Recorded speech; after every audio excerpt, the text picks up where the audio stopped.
आज सुबह आरआरएसवी कॉलेज में बहुत ही एक्साइटमेंट भरा माहौल था। शहर के बाकी कॉलेजेस भी आज आरआरएसवी कॉलेज में आए हुए थे। जगह जगह बास्केटबॉल चैंपियनशिप के बड़े बड़े फ्लेक्स लगे हुए थे। कई सारी लड़कियां आज बस हॉट लड़कों को खेलते हुए देखने के लिए आई हुई थी।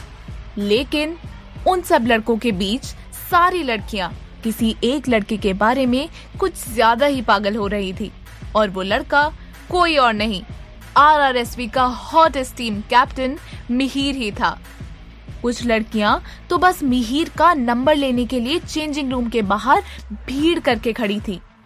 उन लड़कियों के शोर को सुनकर चेंजिंग रूम के अंदर सारे लड़के भी एक्साइटेड हो रहे थे। ब्रो, मैं समझ सकता हूँ कि इतने रश को देखकर तुम इरिटेट फील कर रहे होगे, लेकिन मैं भी क्या कर सकता हूँ। प्रखर ने इस तरह अपनी बात कही थी मानो ये सब होने के लिए सिर्फ वही कसूरवार था। प्रखर की ऐसी बात सुनकर 1 मिनट के लिए मिहिर कंफ्यूज हो गया। उसने प्रखर से सवाल करते हुए कहा, प्रखर, तुम कहना क्या चाहते हो?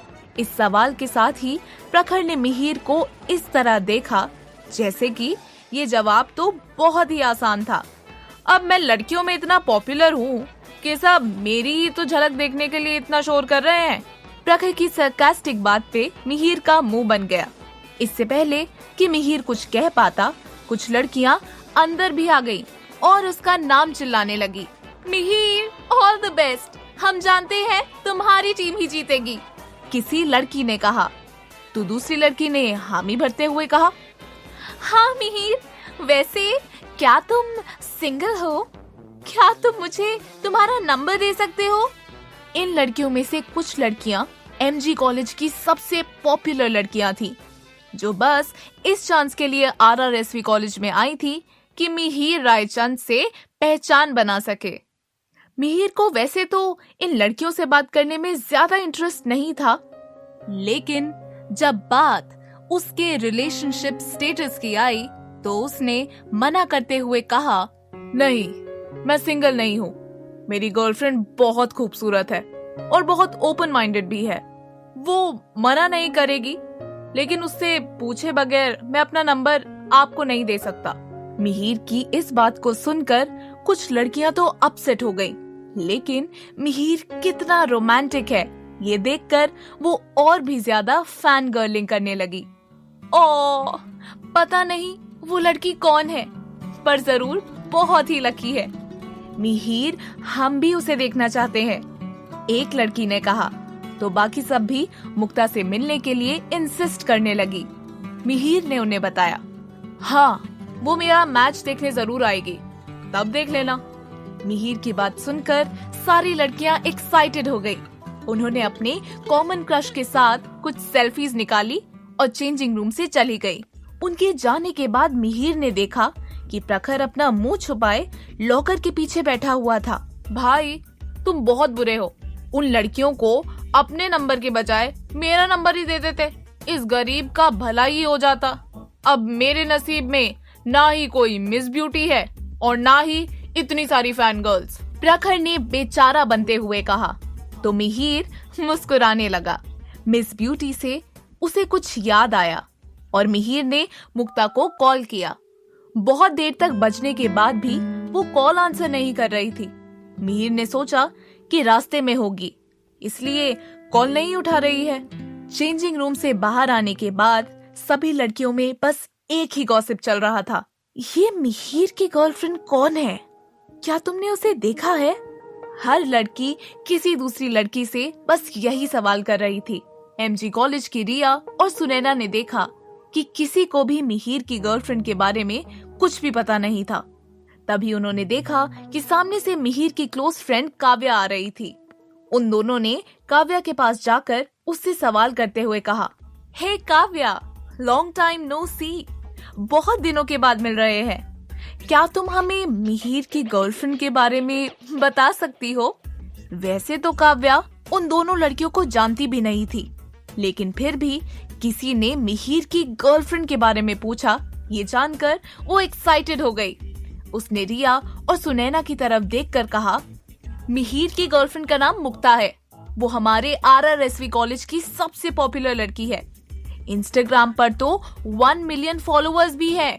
इतना सब कुछ कहने के बाद काव्या को रियलाइज हुआ कि उसे स्ट्रेंजर्स को इतना एंटरटेन नहीं करना चाहिए, इसलिए वो वहां से चली गई। दूसरी तरफ वरुण मुक्ता को कॉलेज छोड़ने आया हुआ था। भाई, मैं रोज की तरह ऑटो से आ जाती, आपको छोड़ने आने की क्या जरूरत थी? मुक्ता ने शिकायत करते हुए कहा। वरुण की वजह से आज मुक्ता पहली बार कॉलेज कैंपस में अपना अगली मेकअप लगाकर आई थी। उसे डर था कहीं कोई उसे देख न ले। वरुण ने मुक्ता को ऑब्वियस रीजन देते हुए कहा, ये भी कोई बात है क्या? अगर एक ही रास्ते से आना है तो ऑटो वाले को एक्स्ट्रा पैसे क्यों देने हैं? और मैंने भी तुम्हारा नया कॉलेज देख लिया।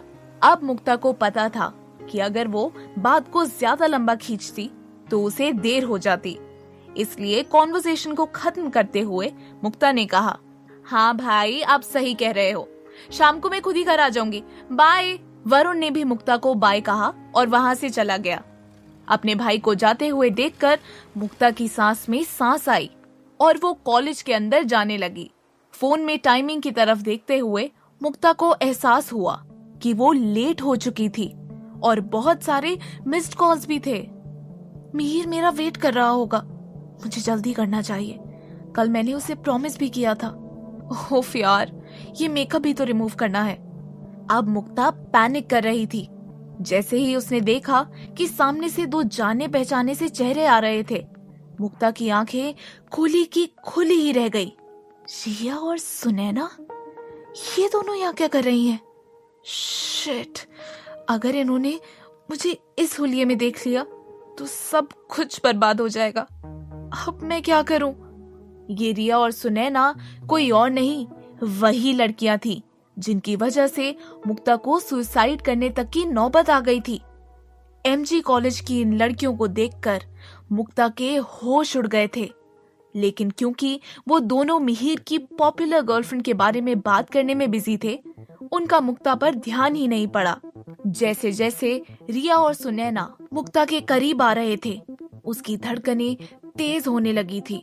दूसरी तरफ देखते हुए, अपनी शक्ल छिपाने की कोशिश करते हुए मुक्ता ने उन दोनों को क्रॉस किया। कुछ कदम दूर जाने के बाद मुक्ता ने एक खाली क्लासरूम देखा। वो क्लास में गई और दरवाजा बंद करके अंदर छिप गई। उसने जल्दी से अपने बैग के अंदर से मेकअप रिमूवर निकाला और अपना अगली मेकअप उतारने लगी। जब तक उसका मेकअप रिमूव हो गया और बाहर से उसे खामोशी महसूस हुई, मुक्ता को थोड़ा ठीक लगा। आज सारी बुरी चीजें मेरे साथ ही क्यों हो रही हैं? एक के बाद एक मुश्किलें खत्म होने का नाम ही नहीं ले रही, और ऊपर से मैच शुरू भी हो गया होगा। कुछ भी करके मुझे अभी के अभी ग्राउंड में जाना है। लेकिन अब तो एक नई मुसीबत आ गई थी। मुक्ता के जोर लगाने पर भी दरवाजा खुलने का नाम ही नहीं ले रहा था। थोड़ी देर बाद, कई सारे मैचेस के बाद, अब इस चैंपियनशिप के सेमीफाइनल्स का आज आखिरी मैच होने वाला था। बास्केटबॉल का ये मैच RRSV कॉलेज और सेंट जोसेफ कॉलेज के बीच में था। बहुत शोर और काफी चीयरिंग के साथ RRSV कॉलेज की बास्केटबॉल टीम कोर्ट में पहुंची। सारा क्राउड टीम के कैप्टन मिहिर का नाम जोर से चिल्लाए जा रहा था। कॉलेज की लड़कियां हाथों में "you are the best Mihir" के बोर्ड्स पकड़कर टीम और मिहिर को अपना सपोर्ट दिखा रही थी। इस सब की फिक्र किए बिना मिहिर चीयरिंग ग्रुप की तरफ देख रहा था, जहां से उसे मुक्ता साफ साफ नजर आ सकती थी। लेकिन मिहिर ने देखा कि मुक्ता अभी तक आई ही नहीं थी। रेफरी ने जैसे ही विसल बजाकर मैच को शुरू करने का इंडिकेशन दिया, मिहिर ने टीम के एक्स्ट्रा प्लेयर को खेलने के लिए कहा और खुद जाकर टीम के वेटिंग एरिया में बैठ गया। प्रखर ने उसे बहुत कन्विंस करने की कोशिश की, लेकिन मिहिर कुछ सुनने के लिए तैयार ही नहीं था। मिहिर एक ही बात दोहराए जा रहा था कि मुक्ता जब तक नहीं आएगी मैं मैच नहीं खेलूंगा। काव्या भी ये नजारा देखकर बहुत परेशान हो रही थी। उसने प्रखर से कहा कि जाकर मैच शुरू करें और वो मुक्ता को कांटेक्ट कर लेगी। दूसरी तरफ डीन्स ऑफिस में डीन रायचंद के सामने कोई डॉक्यूमेंट रखा हुआ था, जिसे देखकर उनकी आंखों में खुशी नजर आ रही थी। उनके चेहरे पर एक गुरूर भरी मुस्कान थी और आवाज में नाज था। सामने खड़े ईशान को देखकर उन्होंने बहुत ही सैटिस्फाइड लगते हुए कहा, ईशान, तुम सच में कॉलेज का और मेरा नाम रोशन कर रहे हो। मुझे ये बताते हुए फक्र होता है कि तुम इस कॉलेज के स्टूडेंट हो। इतनी तारीफ सुनते हुए भी ईशान के चेहरे पर बहुत ही न्यूट्रल भाव थे। अपनी बात कहते कहते बीच में ही डीन रायचंद ने हाथ में पकड़े हुए डॉक्यूमेंट की तरफ इशारा करते हुए कहा, क्या तुम्हें पता है इसमें क्या लिखा है? न्यूयॉर्क यूनिवर्सिटी तुम्हारी रिसर्च और परफॉर्मेंस से बहुत इम्प्रेस हुए हैं और उनकी तरफ से ये ऑफर लेटर आया है जिसमें लिखा है कि तुम हायर स्टडीज के लिए वहां जा सकते हो।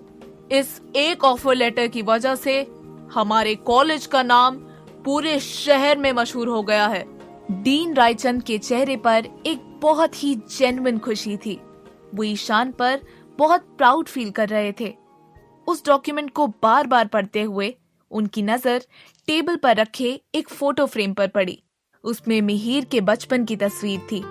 उस फोटो को देखकर अचानक से डीन रायचंद के चेहरे की खुशी कहीं गायब हो गई। उन्होंने उस डॉक्यूमेंट को नीचे रखा और चेयर से उठकर ईशान के साथ बाहर जाने लगे। चलते चलते उन्होंने अफसोस जताते हुए कहा, काश मिहिर भी तुम्हारी तरह पढ़ाई में होनहार होता, फ्यूचर के लिए फोकस्ड होता, लेकिन उसकी मस्ती और अय्याशी खत्म ही नहीं होती। दिन भर या तो बाइक पर घूमता रहता है, बच्चों जैसे गेम्स खेलता रहता है, और अगर वो भी ना करना हो तो किसी ना किसी लड़की के साथ होता है। पता नहीं कब सुधरेगा। ईशान ने ये सब सुनकर पहली बार ऐसी कॉन्वर्सेशन में इन्वॉल्व हो गया। उसने डीन रायचंद से कहा, सर, ऐसी बात नहीं है, वो पढ़ाई में बहुत अच्छा है। एक्स्ट्रा करिकुलम के साथ वो स्पोर्ट्स में भी अच्छा है। ग्रेजुएशन होने में अभी देर है। मैं जानता हूँ कि वक्त के साथ वो भी सीरियस हो जाएगा। जब तक ईशान ने अपनी बात खत्म की, वो दोनों कॉलेज की बालकनी में खड़े थे, जहां से बास्केटबॉल का मैच साफ साफ नजर आ रहा था। स्कोर बोर्ड को देखने से इस बात का पता चल रहा था कि RRSV कॉलेज के खिलाफ सेंट जोसेफ वन साइडेड होकर इस मैच को जीत रहा था। पास से गुजरते हुए किसी स्टूडेंट से डीन रायचंद ने पूछा, हमारी टीम को क्या हुआ है? उस लड़के ने डरते हुए डीन रायचंद के सवाल का जवाब दिया, सर, वो टीम का कैप्टन मिहिर है ना, उसने खेलने से मना कर दिया है और सेंट जोसेफ की टीम बहुत अच्छा खेल रही है। अपनी बात कहकर वो लड़का वहां से चला गया। ये सुनकर डीन रायचंद को अपनी कही हुई बात लगने लगी। उन्होंने ईशान के कंधे पर हाथ रखते हुए कहा, नहीं, तुम गलत कह रहे हो। मैं ये देख सकता हूँ कि मिहिर हर दिन के साथ पहले से ज्यादा इमेच्योर होने लगा है। उसे जिम्मेदारी की समझ ही नहीं है। एक तो ये लड़का दिन भर पढ़ाई छोड़कर सब कुछ करता है, गेम्स, मैचेस, खेल कूद। इस सब के अलावा तो इसकी जिंदगी में और कुछ है ही नहीं। और अब जब इसे खेलने का मौका मिल रहा है तो खेलना नहीं है। जाने दो, इस सब के बारे में बात करके मैं खुद को ही शर्मिंदा कर रहा हूँ। डीन रायचंद अब फिर से ग्राउंड की तरफ देखने लगे, लेकिन वहां देखते हुए उन्हें डिसअपॉइंटमेंट से ज्यादा और कुछ भी फील नहीं हुआ। मैच का फर्स्ट हाफ बस खत्म होने ही वाला था और इस सब के बीच अभी भी RRSV कॉलेज की टीम का एक भी बास्केट नहीं हुआ था। कोर्ट पर अभी भी काव्या और बाकी सब मिहिर को समझाने की नाकाम कोशिश कर रहे थे, लेकिन मिहिर ने कुछ भी सुनने से मना कर दिया था।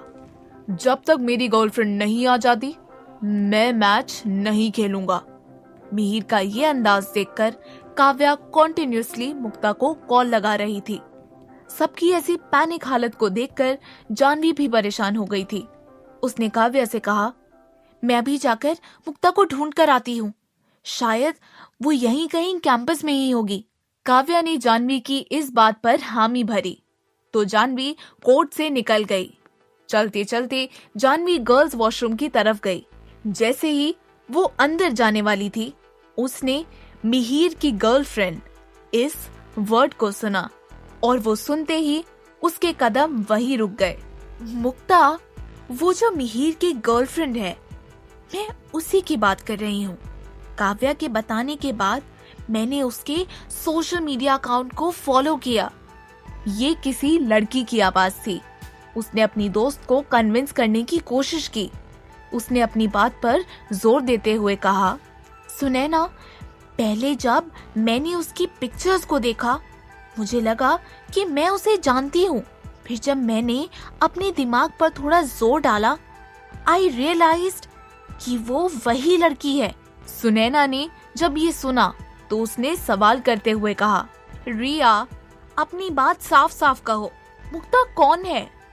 यही सवाल अब जानवी को भी क्यूरियस कर रहा था। जब से जानवी RRSV कॉलेज में आई थी, किसी ने भी उसके लिए इतना नहीं किया था। एक मुक्ता ही थी जो उसे बुली होने से बचा चुकी थी, कॉलेज में जानवी की बेइज्जती होने से रोक चुकी थी। और ऐसा भी नहीं था कि जानवी और मुक्ता पुराने दोस्त थे, लेकिन फिर भी अपने साफ दिल से मुक्ता ने जानवी की हेल्प की थी। इसलिए जानवी अपनी सेवियर के बारे में सब कुछ जानना चाहती थी। रिया ने अपना अंदाजा बताते हुए कहा, मुझे लगता है कि ये मुक्ता वही लूजर है जिसे हमने बुली करके कॉलेज छोड़ने पर मजबूर किया था। ये मुक्ता उसी अगली डगली जैसी दिखती है। रिया की कही इस बात को सुनकर दूसरी लड़की सुनैना ने कहा, रिया, तुम ज्यादा ही सोच रही हो। क्या तुम हमारी कॉलेज की उस लूजर, इस कॉलेज के सबसे पॉपुलर और खूबसूरत लड़की से कंपेयर कर रही हो? जानती हो ना, आज जिसके बारे में मिहिर बात कर रहा था और जिसे हमने उस वीडियो में देखा, वो मुक्ता कौन है? वो इस कॉलेज की ही नहीं, इस शहर के सबसे हैंडसम लड़के मिहिर रायचंद की गर्लफ्रेंड है। और रही बात उस अगली डगली की, तो लूजर तो मिहिर को देखने के लायक भी नहीं है। थोड़े फीचर्स सेम होने से शक्लें एक नहीं होती। It is just a coincidence. इस बात को ज्यादा माइंड मत करो। ये बात सुनकर जानवी सोच में पड़ गई। ये लोग किस लड़की की बात कर रहे हैं? और वैसे ये लड़कियां किस कॉलेज से हैं?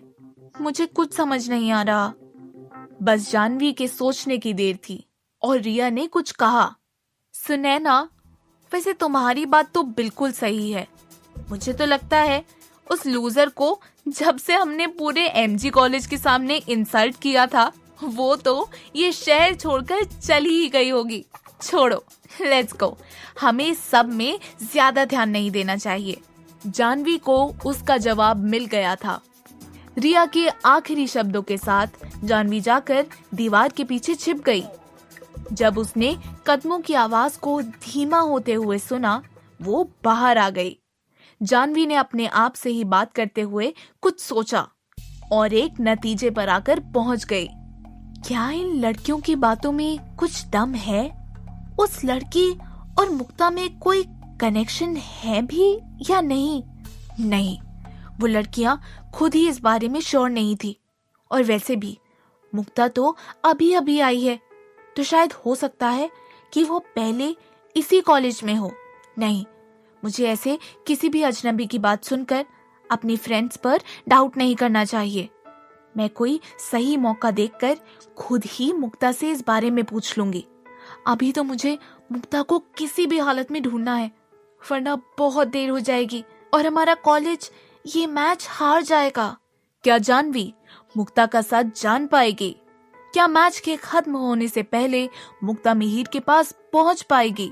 उस बंद क्लासरूम से मुक्ता को कौन बाहर निकालेगा? जानने के लिए सुनते रहिए परम सुंदरी, सिर्फ पॉकेट FM पर।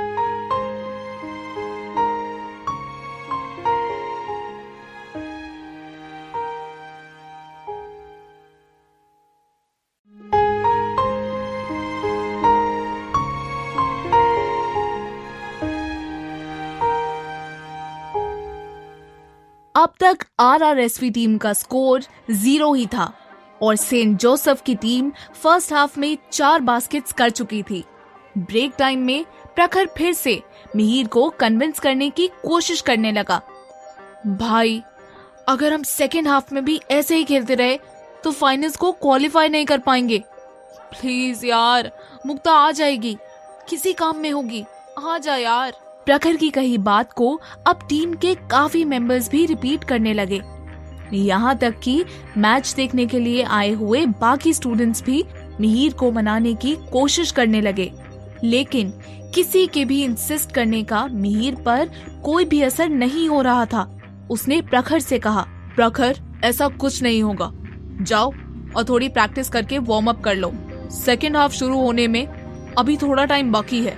मिहिर की बात को कोई टाल नहीं सकता था, इसलिए प्रखर ने वार्म अप करना शुरू कर दिया।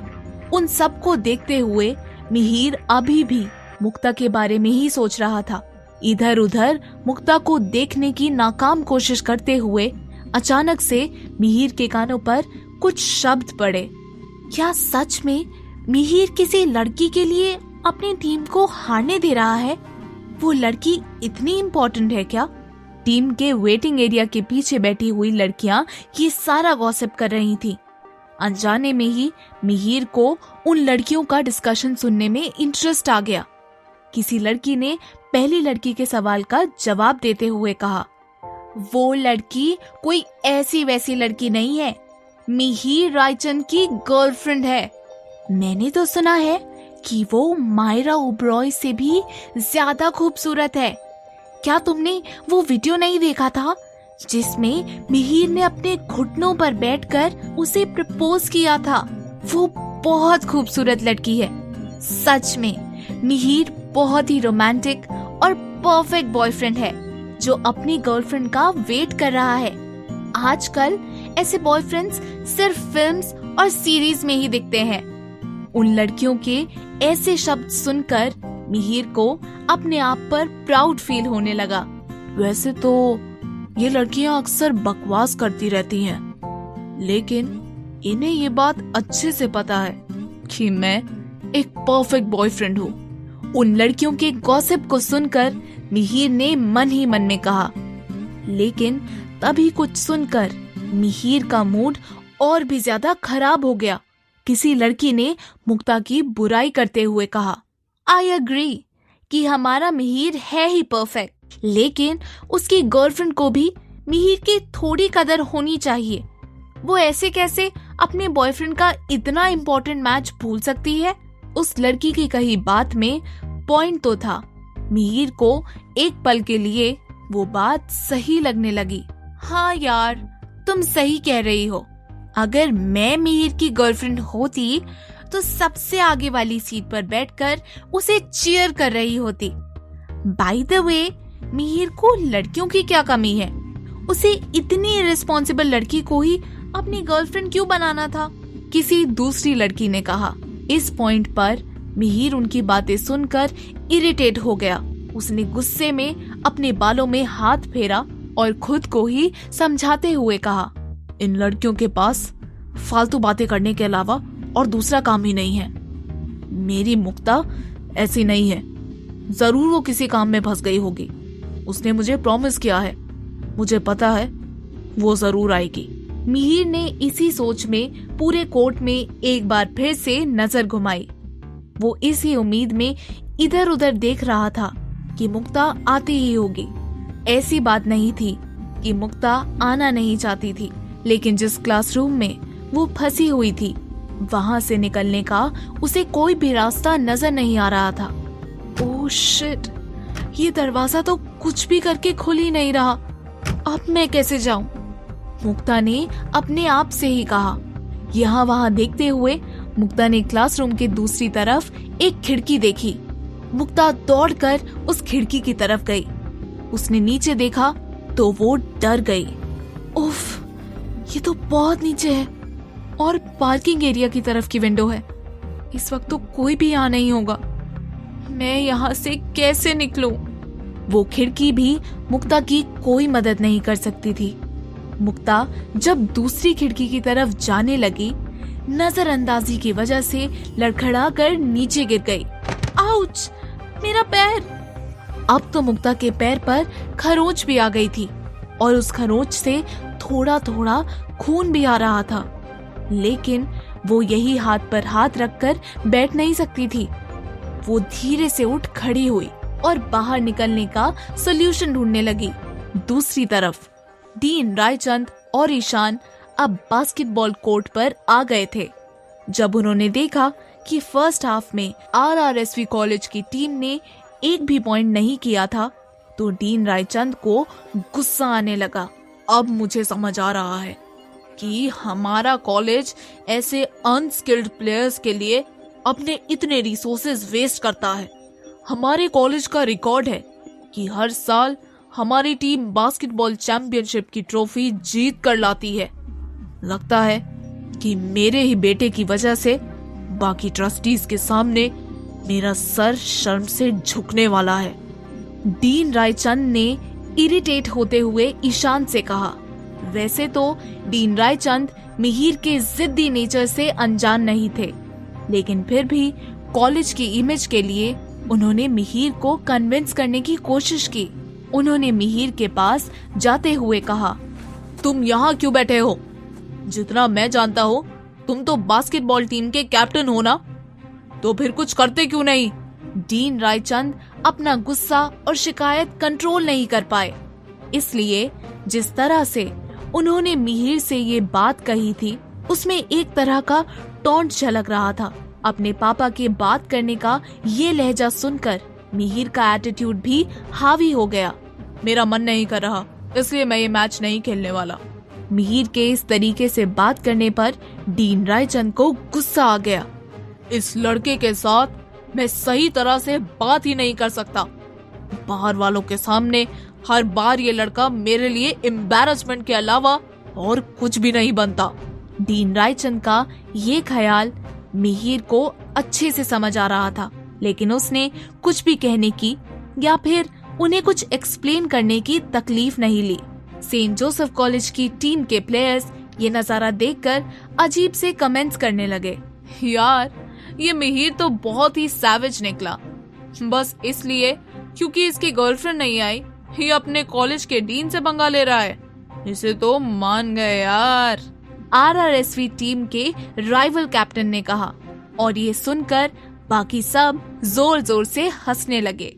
उसकी कही इस बात को सुनकर डीन रायचंद का गुस्सा अब 7वें आसमान पर पहुंच गया। उन्होंने मिहिर से एंशियस होकर सवाल करते हुए कहा, क्या वो सच कह रहे हैं? बस किसी लड़की की वजह से तुम कॉलेज को और अपनी टीम को हराने के लिए ये सब कर रहे हो? इस पॉइंट पर प्रखर और काव्या एक दूसरे की तरफ घबरा कर देखने लगे। अगर मिहिर इस बात को अभी मान लेता तो आज जरूर उसे बहुत ही बड़ी पनिशमेंट मिल सकती थी। मायरा भी वही बैठी हुई थी। इस सीन को देखकर उसे बहुत मजा आ रहा था। मिहिर की तरफ देखते हुए उसने दिल ही दिल में कहा, न्यूयॉर्क में बस इसी ड्रामे की तो कमी थी। अब देखते हैं कि ये मिहिर अपने टीन डैडी को कितना एम्बैरेस करता है। मिहिर को ये समझ ही नहीं आता कि सेंटर ऑफ अट्रैक्शन के नाम पर इसने हमेशा अपने पापा को बेइज्जत ही किया है। जब मिहिर ने अपना मुंह खोला, वही हुआ जिसका प्रखर और काव्या को डर था। मिहिर ने अपने पापा के सवाल का जवाब देते हुए कहा, हाँ, वो सब सच कह रहे हैं। ये सुनकर डीन रायचंद ने फ्यूरियस होकर अपनी मुट्ठियां जोर से कस ली। वो दूसरे कॉलेजेस के स्टूडेंट्स के सामने कोई सीन क्रिएट नहीं करना चाहते थे, इसलिए उन्होंने दांत भींचते हुए मिहिर से कहा, अभी बास्केटबॉल कोर्ट के अंदर जाओ। सेकेंड हाफ में टीम जीतनी चाहिए। जहां एक तरफ डीन रायचंद का ऐसा गुस्सा देखकर सभी डर रहे थे, मिहिर का रिएक्शन बहुत ही काम था। वो आराम से अपनी जगह पर बैठकर ये प्रूव कर रहा था कि उसके पापा की डांट से और गुस्से से उसे कोई फर्क नहीं पड़ता था। उसने बहुत ही रिलैक्स होकर डीन रायचंद की तरफ देखा और उन्हें अपना जवाब देते हुए कहा, जब तक मेरा मन नहीं करता मैं नहीं जाऊंगा। अब तो डीन रायचंद का चेहरा गुस्से से लाल हो गया था। उनकी आंखों में बहुत ज्यादा डिसअपॉइंटमेंट नजर आ रही थी। ये मिहिर पागल हो गया है क्या? वो ऐसी बातें क्यों कर रहा है? काव्या ने प्रखर से कहा। प्रखर के पास भी इस बात का कोई जवाब नहीं था। उसने काव्या से कहा, पता नहीं ये मुक्ता कहाँ रह गई है। अगर वो टाइम पर यहाँ पहुंच जाती तो शायद ये सारा तमाशा नहीं हो रहा होता। डीन रायचंद ने बेमन से एक आखिरी बार कोशिश करने का सोचा और मिहिर को ऑर्डर देने के अंदाज में कहा, मैं तुम्हारे पापा की हैसियत से नहीं, एक डीन की हैसियत से कह रहा हूँ। अभी के अभी जाकर अपनी टीम को ज्वाइन करो और आरआरएसपी कॉलेज के लिए फाइनल्स में जाने का मौका जीतो। इस सब के बाद तो कोई भी डरकर डीन की बात मान लेता, लेकिन मिहिर की जिद और उसकी ईगो इतनी आसानी से सैटिस्फाई कहाँ होने वाले थे। मिहिर ने इस बार कुछ नहीं कहा, बस ना में अपना सर हिला दिया। अपने बेटे के ऐसे अड़ियल रवैये को देखकर डीन रायचंद बहुत ही हेल्पलेस फील करने लगे। उन्होंने जब खुद को शांत करने के लिए मिहिर से नजरें हटाईं, उन्हें एक ख्याल आया। ऐसी सिचुएशन में अब डीन रायचंद को एक ही उम्मीद की किरण नजर आ रही थी। उन्होंने अपने साथ खड़े ईशान की तरफ देखा और बहुत ही काम अंदाज में ईशान से कहा, ईशान, कोर्ट में जाकर हमारे कॉलेज की बास्केटबॉल टीम को ज्वाइन करो। अपना नाम सुनकर ईशान एकदम से शॉक्ड हो गया। उसने डीन रायचंद की तरफ देखकर हिचकिचाहट के साथ कहा, लेकिन मैंने कोई भी तैयारी नहीं की है। I am not prepared. Ishaan की ये बात सुनकर भी डीन रायचंद के चेहरे पर कोई मूवमेंट नहीं थी। ईशान ने कुछ सोचा, ये मैच जीतना कॉलेज के लिए बहुत ही इम्पोर्टेंट है। मैं अब रायचंद सर को और ज्यादा डिसअपॉइंट नहीं कर सकता। ईशान ने इस सिचुएशन के बारे में सोचा और यही नतीजे पर पहुंचा कि उनके पास कोई दूसरा ऑप्शन नहीं है और टीम की हालत बहुत ज्यादा ही खराब हो रही है। इसलिए ईशान ने अपना बैग उतारकर नीचे रख दिया और बास्केटबॉल कोर्ट की तरफ जाने लगा। जाने से पहले उसने एक नजर मिहिर की तरफ देखा। मिहिर के चेहरे पर एक तरह की नाराजगी थी, लेकिन उसने मिहिर को नजरअंदाज किया और अंदर चला गया। इन्हें ऐसा क्यों लगता है कि ये ईशान मेरी जगह ले सकता है? एक्चुअली मेरे पापा को ऐसा लगता नहीं है। वो तो बस मेरी हर जगह खुद ही उसे देना चाहते हैं। मिहिर ने मन ही मन में कहा। ईशान के अंदर जाते ही आरआरएसवी कॉलेज के स्टूडेंट्स उसे चीयर करने लगे। मायरा भी उनमें से ही एक थी। वो जोर जोर से ईशान का नाम चिल्लाते हुए उसे सपोर्ट करने लगी। प्रखर और बाकी की टीम ईशान की ऐसी टीम में आने से खुश तो नहीं थे, लेकिन फिर भी फॉर्मेलिटी के लिए उसके साथ स्ट्रैटेजी डिस्कस करने लगे। इस सब को देखकर डीन रायचंद का गुस्सा अब थोड़ा कम हो गया। जहां एक तरफ आरआरएसवी के लिए जीत की उम्मीद का एक नया दरवाजा खुद ब खुद खुल गया था, दूसरी तरफ मुक्ता अभी भी उस क्लासरूम का दरवाजा खोल नहीं पाई थी, जिसकी वजह से उसकी सूरत रोनी सी हो गई थी। अब तक उसके फोन की बैटरी भी डेड हो गई थी और पैर की चोट भी सूख गई थी। मुक्ता ने अपने हाथ जोड़ते हुए कहा, ओ गॉड, प्लीज मेरी हेल्प कर दो। मिहिर मेरा वेट कर रहा होगा।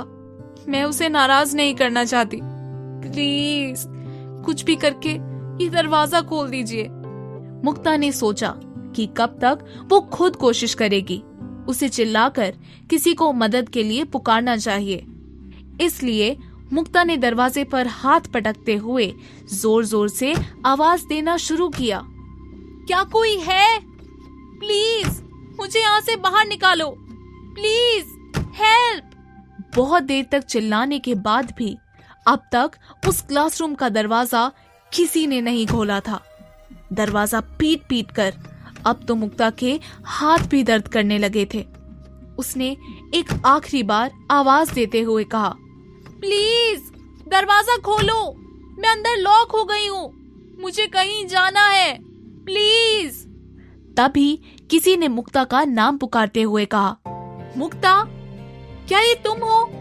Are you okay? रुको, I will help you. Mukta को ये आवाज जानी पहचानी सी लग रही थी। उसने ऑप्टिमिस्टिक होकर सवाल किया, जानवी, जानवी, क्या ये तुम हो? फाइनली कोई मुक्ता को इस रूम से बाहर निकालने के लिए आ गया था। अब जाकर मुक्ता की सांस में सांस आई थी। मुक्ता के सवाल का जवाब देते हुए जानवी ने कहा, हाँ, ये मैं ही हूँ। मैं बहुत कोशिश कर रही हूँ, ये दरवाजा बाहर से खुल नहीं रहा। जानवी ने पैनिक करना शुरू कर दिया था। जब मुक्ता ये सोच रही थी कि अब क्या किया जा सकता है, तो उसे एक आइडिया आया। मुक्ता ने जानवी को इंस्ट्रक्शन देते हुए कहा, जानवी, एक काम करो, पियोन के पास जाकर उसे यहाँ बुला कर लाओ। या तो उसके पास इस क्लासरूम की कीज होंगी, या फिर वो धक्का दे सकेगा तो ये दरवाजा खुल सकता है। जानवी ने हामी भरी। ओके, मैं अभी उन्हें बुलाकर लाती हूँ, मेरा वेट करो। और ये कहकर पियोन को ढूंढने चली गई। थोड़ी ही देर में जानवी पियोन को लेकर आ गई। पियोन ने अपने पास की चाबी से उस दरवाजे के ऑटो लॉक को खोल दिया। जैसे ही क्लासरूम का दरवाजा खुला, मुक्ता की जान में जान आई। जानवी ने अंदर जाकर मुक्ता का हाथ पकड़ लिया। क्या तुम ठीक हो? जानवी ने मुक्ता के लिए परेशान होते हुए उससे पूछा। मुक्ता ने भी हाँ में अपना सर हिला दिया। वो, इस क्लासरूम का दरवाजा खराब हो गया है, कभी भी लॉक हो जाता है। वैसे ये क्लासरूम तो बंद ही होता है, तो अंदर कैसे आई? पियोन ने मुक्ता से सवाल करते हुए कहा। मुक्ता ने बस हड़बड़ी में इतना ही कहा कि वो गलती से अंदर आ गई थी। पियोन ने अपना काम किया और वहाँ से चला गया। मुक्ता थोड़ा पानी पीने लगी और जानवी की तरफ देखते हुए कहा, थैंक यू सो मच। पता नहीं, अगर तुम नहीं होती तो मैं कब तक यहीं बंद रहती। जानवी ने जैसे ही मुक्ता के चेहरे की तरफ ध्यान से देखा, वो देखती ही रह गई।